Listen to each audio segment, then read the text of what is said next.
everybody. I'm at the gardens we put into Alta Vista. This is the fall. I thought I'd walk through and show you some of the fall color textures. We're enhancing, and I'm putting more lightsaber in within the Sproutless Aroides. So you can see I'm spray painting the Sproutless that needs to come out, and we're putting 2 in as 1 so it keeps in scale with the plants that are already here. So I'm putting a bigger version of 1 gallon, putting a 2 gallon to keep up with scale. But the fall color I think is really good. We're putting bulbs in, Allium atropurpureum and Allium mesoreum. So I like the way the garden's actually looking pretty good. There's Honorine Jobert in bloom, Proficulo spire is doing well. And again, we're enhancing, we're taking out some Sproutless Aroides. I'm spray painting, like I mentioned before. We'll put in some more Veronica lightsaber.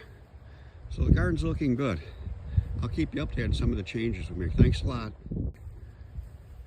Well, I thought that 1 minute was too short, so I'm going to do 2 minutes. Actually add another minute. I wanted to show you the Salvia crystal blue. When the calyxes, how beautifully green they are after flowering, and they have rebloom coming through there. It's a very impressionistic look. So I thought, well, let's look at the fall, October 17th today. I had to enhance and add more crystal blue. Some of them died. It was too wet here initially, but now we have control over the watering after establishment. So you look at also, maybe it's too wet early, but later after establishment, we can put the plants in because it's not going to be that wet because we won't be watering as much because the plants are established. I'm marking out bulb layers, adding some more Echinacea alba. Again, doing 2 plants together for scale. So let's just take a walk through here. I'm putting a Stilby Vision in with Stakey's Summer Crush, drifting that through there. And there's our end of the garden. Thanks. We're doing 1 more minute at Alta Vista. You see the beautiful house. I'll show you the tile roof of the house down here. Give you some idea of what the garden's connecting to. And place, it's all about place a little bit. But see how much Sproutless Aroides, look how big they got. So the soil's very good, they're very well watered, taken care of. So I'm spray painting areas. See in the back, I've marked an area with orange spray paint. And then the Veronica lightsaber will go in the back. There's lightsaber in there. You see the lightsaber here? But there's just not enough. So we're taking out this one, add more lightsaber. In the back, we'll be adding 4 together. We'll put 2 together, 2 together, add 4 back there.